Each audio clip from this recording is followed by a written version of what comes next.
Hi, this is Catherine with another video on Sculpt Studio for Second Life. In this video, I'm going to show you the very basics of sculpting and moving and positioning your slices. And to do that, I'm going to be sculpting this little table here. So if you want to follow along with me on your mat, you can build yourself a little table, or if you want this exact one, you can IM me in World and I'll send you a copy. Don't forget to use the pause button if you're following along so that you can stay caught up. Also, you will want to watch some of my previous videos if you haven't done so already, as there'll probably be terminology in here that you might not understand otherwise. And while sculpting in here, because I'm covering just the very basics, I'm not going to take into consideration anything like texturing or LOD. I'll cover those kind of things in later videos. Now I have primed out a build over here of my table. I usually like to prim out anything that I'm going to sculpt. That just helps me place my slices and gives me an overall visualization of what the sculpt is going to look like. Now when I built this table, I built it on grid. You're going to want to build and sculpt on grid as much as possible. That makes it that much easier to place your slices, and your sculpt will come out that much better. And when I built this table, I built it at a normal size for a house.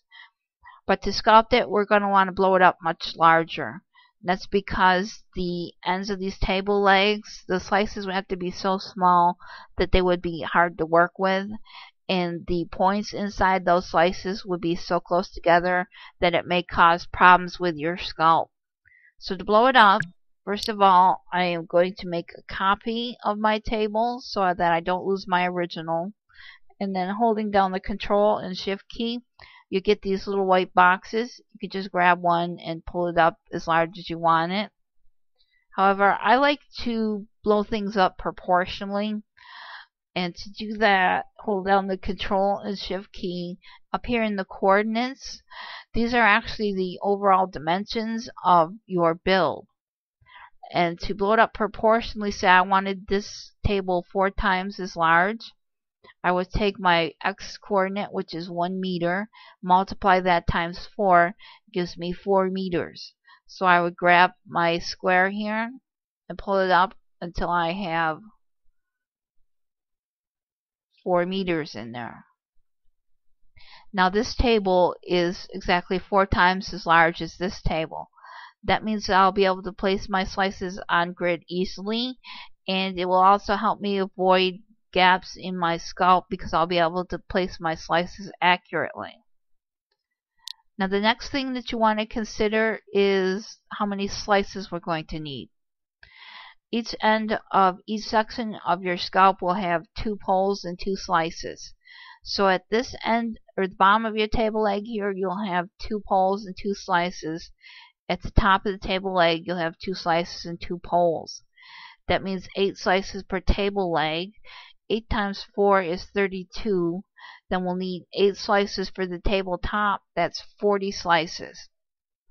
So the closest thing we have that's enough slices is 64 slices. So we left click our mat, res slices, blank, and 64 slices. And I'll pause while this reses. Now our stack is all resed out. So I'm going to edit a slice, grab the whole stack, slide it over, out of the way. Then I'm going to grab my table, put it on the same coordinates as my mat, just 86 by 42, and then I'm going to raise it up just to a nice even number.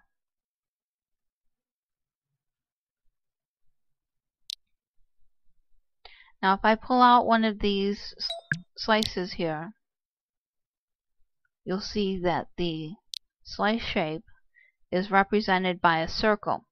That means that anything that I make with this slice is going to be circular. Now we want our table legs to be square, so we need to change our slice shape to square. To change all the slices at once, we left click our mat, click Load All, Classic, and 4-vert square. You'll see them all start changing.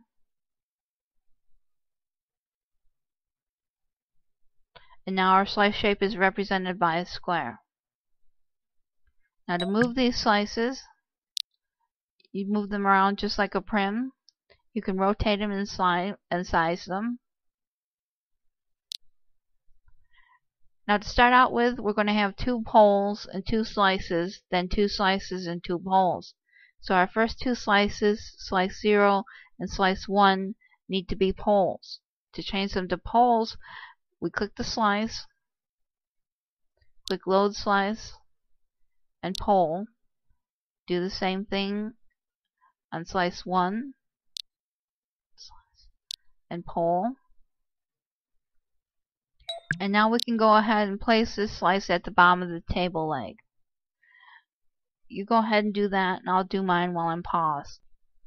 Okay, now you'll see that I have my slice sized and in the approximate position. Before I put it in the final position, I want to make a few points. First of all, you'll see that I've sized my slice in the X and in the Y, but not in the Z. The Z never matters. You don't need to worry about that. Second, you'll see this line right across the edge of your slice. That represents the center of your slice, and it's also the position of your points inside the slice.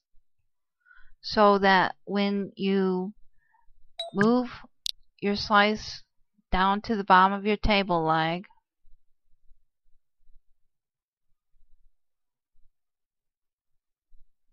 you want to line that line right up with the bottom of your leg.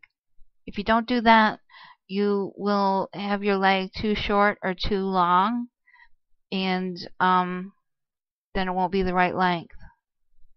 Now you can see that I can snap mine right onto the line. See that? Right on grid. Now the reason I can do that is because I built my table on grid, then I blew it up proportionately and it stayed on grid. Now I can place my slices right on grid. So let me put this into the final position. Again, you'll see that I can snap it right on there. And there's our slice in final position. Now for our next slice, what we're going to do is we're going to click this slice, say copy, and then C pause right size. That stands for copy, position, rotation, and size. And what that does is it copies the position, rotation, and size of the slice that you clicked. So let's go ahead and click that. Then to get this slice into position, we left click the slice, we say paste, and then P pause right size, and you'll see it fly right into place. Now we do that with our next 2 slices, paste, P pause right size, and again paste, P pause right size. Now you have your 2 poles and 2 slices at the bottom of the leg. Now these slices have to go at the top of the leg. So to do that, the easiest way to do that is to paste this slice into this position and then slide it up to the top of the leg. So to do that, we go into SL edit mode by right clicking the slice, saying edit. That puts us into SL edit mode. Then we click the slice again, right click the slice again, say touch, and we get our menu. We can say paste, P pause right size. We stay right in edit mode. Now we can grab that slice, slide it right up to the top, and again you will want to get that line right on there. Otherwise you'll have a gap between your leg and your tabletop. And if you if you're not snapping to grid like I am on the prims, you can kind of slide that up inside if you have to, just to keep it from having a gap in there. To paste our next slices in there, first First of all, these two slices here have to be poles. So let's make those poles.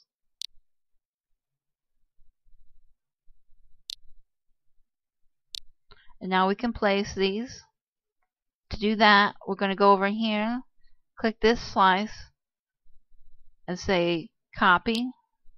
C pause rod size. Now we have the position of that slice. Now we click this slice, say paste, P pause rod size. And then again for the next two slices.